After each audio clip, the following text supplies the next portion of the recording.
Custo de vida, emprego e desemprego, cesta básica, tarifas públicas, salário mínimo. Agora, na Brasil Atual, a análise do DIEESE.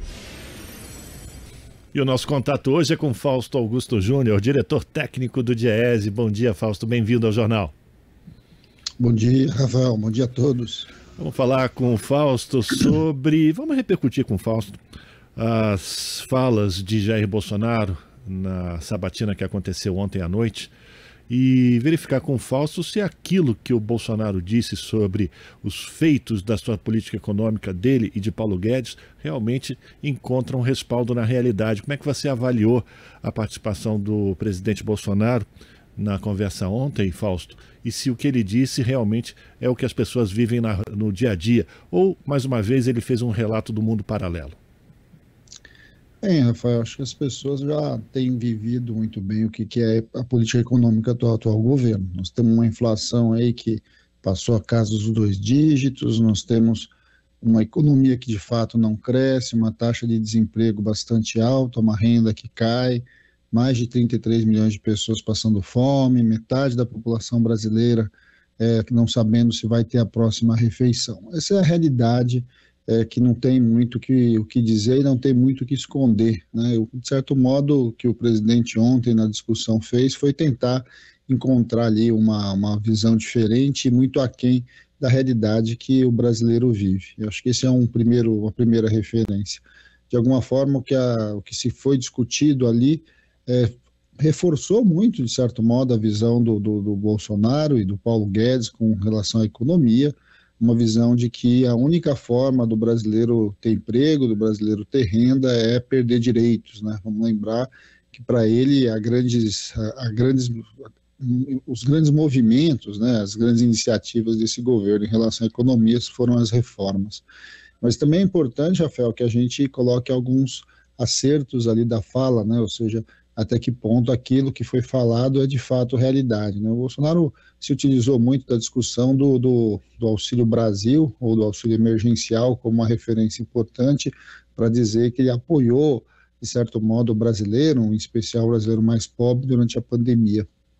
E é bom lembrar, né, nós já usamos esse espaço aqui ao longo da pandemia inteira para conversar sobre isso, para lembrar que o auxílio emergencial foi bem longe, né, uma iniciativa do presidente da República. Na verdade, foi uma conquista bastante importante dos movimentos sociais, do movimento sindical dentro do Congresso Nacional.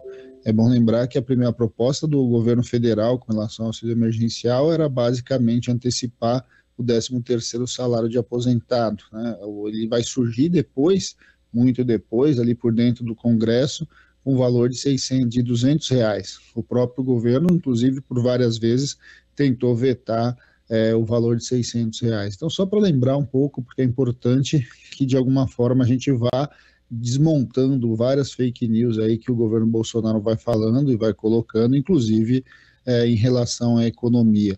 Quando a gente pega muito a fala, né, você vai perceber que o governo Bolsonaro não apresentou nada ontem, porque, na verdade, apresentou muito pouco ou quase nada do ponto de vista do que foi feito do ponto de vista econômico. A taxa de câmbio está alta, a questão do dólar é fato, né? Nós estamos de um dólar abaixo dos 4, pouco mais de R$3 para mais de 5, a inflação mais do que dobrou, a taxa de desemprego cresceu, a renda caiu, ou seja, quando a gente vai olhando aí, nada do que foi de fato prometido, apresentado no programa de governo, né, lá de 2018, foi cumprido, ao contrário. Agora, eu acho que esse olhar, né, a gente nem precisa falar tanto dele, porque a população sente, a população sabe, a população vem vivendo o que significa um projeto de governo, um projeto de poder, que na verdade, em vez de compartilhar renda, de reduzir as desigualdades, vem ampliando as desigualdades e vem priorizando sempre os mais ricos, né? Assim, se for pensar, né, a fala ali de veracidade, né, de verdade que teve ali, foi a fala, por exemplo, da reforma da Previdência, né? O Bolsonaro defendeu fortemente a reforma da Previdência e quem se aposentou ou quem não está conseguindo se aposentar sabe de fato o que significou aquela reforma de 2019. Então, quando a gente vai olhando, a verdade tem um mundo paralelo ali sendo construído, um mundo para tentar justificar o que não foi justificado. Acho que uma outra questão, Rafael, bastante importante para a gente olhar ali, é essa discussão agora da redução do preço dos combustíveis, né? Foi falado muito, e vai ser muito falado aí nos próximos 2 meses, 3 meses sobre isso. E aí quando você vai ver, de fato, o que o governo Bolsonaro faz é, de novo, tirar recursos dos mais pobres, por meio de tirar recursos de estados e municípios, recursos que deveriam ir para saúde, educação, assistência social, e repassar esses recursos para a gasolina, basicamente para tentar aliviar ali o erro na sua política de preços de combustíveis, que atrelou ao câmbio e ao preço do barril do petróleo internacional. Então a gente vai vendo que as discussões econômicas, na verdade, ficaram bastante limitadas ao que pouco foi feito ou que nada foi feito, e tentar justificar a atual realidade econômica da população e as dificuldades que o brasileiro vem sentindo. A gente está conversando com o Fausto Augusto Júnior, que é diretor técnico do Diese.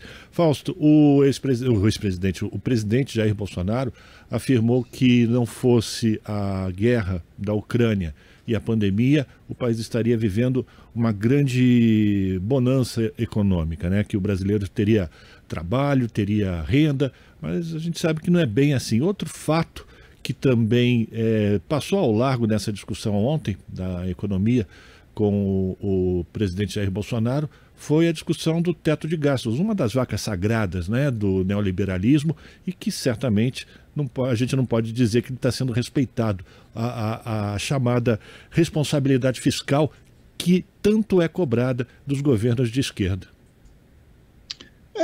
Bem, de novo, né, a gente vai ouvindo as falas, são falas muito esparsas, muito pouco coesas, eu diria, e além disso com um grau de problemas bastante grande, né? Com relação, se a gente for pegar ali os números frios, a gente vai ver que, na verdade, antes da pandemia, o mercado de trabalho já estava desorganizado, já estava desestruturado, e a pandemia só intensificou tudo isso. Na verdade, a pandemia botou mais cores naquilo que já estava colocado. A política econômica é uma política concentradora de renda, é uma política que, de certo modo, trabalha com a ideia de que se você tem que reduzir direitos para ter emprego, e isso de fato aconteceu, os empregos gerados, na sua grande maioria, são empregos informais. O Bolsonaro falou ontem, por exemplo, da desmontagem das normas regulamentadoras, e colocou isso como uma grande ação. As normas regulamentadoras, as chamadas NRs do Ministério do Trabalho, são aquelas que, de alguma forma, foram construídas de maneira tripartite para garantir saúde, né, e segurança no trabalho para a maior parte dos brasileiros. A sua desmontagem, na prática, tem servido simplesmente para liberar ou fazer o que eu quero dentro da empresa, sem se preocupar muito com a vida. E a vida, inclusive, que foi uma coisa que foi bastante desprezada ao longo da pandemia como um todo, né? Vamos lembrar que o atual governo pouco fez, e na verdade o que fez acabou inclusive amplificando o impacto da Covid numa realidade em que nós estamos falando em quase 700 mil mortes. É um número muito alto. O Brasil foi o segundo país que mais pessoas morreram, e a gente não pode se esquecer de tudo que aconteceu, como foi lembrado ontem, a história das faltas, né? Falta de oxigênio em Manaus, mas não foi só isso, nós tivemos falta de máscara nos hospitais, nós tivemos falta de respiradores, e nós tivemos esse absurdo, né, de gastar tantos recursos com a tal da cloroquina e assim sucessivamente. Então, quando a gente vai olhando, essas questões ficaram bem longe de ser realidade e, de fato, o que aconteceu. Com relação à questão fiscal, é óbvio que o governo Bolsonaro nem tem muito o que falar. Na prática, nos últimos anos, em especial nesse último ano, ele se esqueceu completamente do discurso que o próprio ministro dele faz há tanto tempo e, de certo modo, vem tentando aí comprar votos, vem tentando criar benefícios que durarão só o período eleitoral, né? Todo esse movimento aí perto da eleição tem a ver com um único interesse, que é se reeleger. E depois de se reeleger, muito provavelmente as coisas vão voltar ao seu padrão, que é basicamente retirada de direitos e ampliação aí desse fosso entre os mais pobres e os mais ricos. A gente está conversando com o Fausto Augusto Júnior, diretor técnico do Diese. Fausto, para a gente terminar, eu queria uma avaliação tua também sobre a desculpa ou o argumento utilizado por Bolsonaro para justificar o aumento dos preços dos alimentos. Ele disse que o Brasil enfrentou uma grave seca e por conta disso os preços subiram, mas ele esqueceu de falar que foi totalmente desmontado a estrutura da Conab, que permitia os estoques reguladores e garantia, inclusive, um preço mínimo para o agricultor familiar e todas as políticas de apoio para essa parcela da agricultura que efetivamente coloca a comida na mesa do povo brasileiro.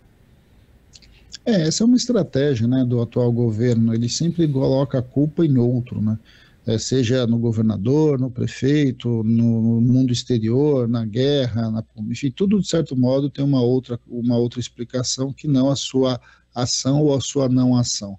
A desmontagem dos estoques reguladores foi um crime, né, na verdade. Vamos lembrar o que aconteceu, por exemplo, com o arroz em 2020, né? Enquanto o mundo inteiro acumulava arroz, por exemplo, em especial o Oriente, ampliando seus estoques reguladores, já prevendo o impacto da pandemia, o Brasil teve uma safra bastante importante, uma das maiores safras, e simplesmente vendeu tudo e desmontou o seu estoque regulador. Quando chegou ali no meio do segundo semestre para frente de 2020, faltou arroz no mercado, o preço do saco ali, do pacote de 5 quilos de arroz, beirou a casa dos R$40. Isso é um pouco uma demonstração do que tem sido, de fato, o desmonte aí dos estoques reguladores. A mesma coisa a gente tem assistido nos produtos vinculados à agricultura familiar, né? Ou seja, essa variação exagerada dos preços, em que um dia a cenoura está R$15 o quilo, depois cai, depois sobe, e cada dia tem um produto ou vários, um conjunto de produtos que tem subido bastante, tem a ver com essa desorganização da agricultura familiar. Uma boa parte da agricultura familiar ficou simplesmente sem condições de acesso a financiamento, né? Assim, boa parte dos investimentos não aconteceram, e ela ficou à mercê aí do agronegócio, inclusive diminuindo a sua área plantada, e essa insegurança alimentar chegou. Programas como o PAA, né, programas como o PNAE, foram classificados aí como programas comunistas, né, como programas que de alguma forma não deveriam ter continuidade e foram bastante reduzidos, né? E eu acho que tudo isso explica um pouco a inflação que a gente viveu e vive ainda de alimentos. Ela fica efetivamente ao sabor aí do mercado e ao sabor das ondas aí que podem acontecer. É claro que você teve sim uma guerra, você tem sim uma guerra, você teve sim uma pandemia, você tem problemas climáticos de um lado e de outro, mas, por exemplo, este ano, ao contrário, nós estamos tendo um ano bastante importante do ponto de vista das chuvas, e mesmo assim o preço dos alimentos vem subindo muito e piora. Depois que ele sobe, ele não cai mais. Cada um de nós que vai no supermercado, a dona de casa sabe muito bem, porque uma garrafinha de óleo de soja aí custa quase R$10, em alguns lugares, inclusive mais do que isso. E o Brasil é o maior produtor de soja do mundo. De alguma forma, tem explicação sim, a explicação é que o governo simplesmente despreza qualquer mecanismo que apoie aí o mais pobre, que de alguma forma tente regular minimamente os preços aqui dentro, né? Na verdade, ele fica tanto trabalhando para os seus, que de alguma forma pouco se interessa para a grande maioria. É claro que uma parcela aí dos mais ricos, principalmente ligados ao agronegócio, se aproveitaram de tudo isso, ganharam muito dinheiro.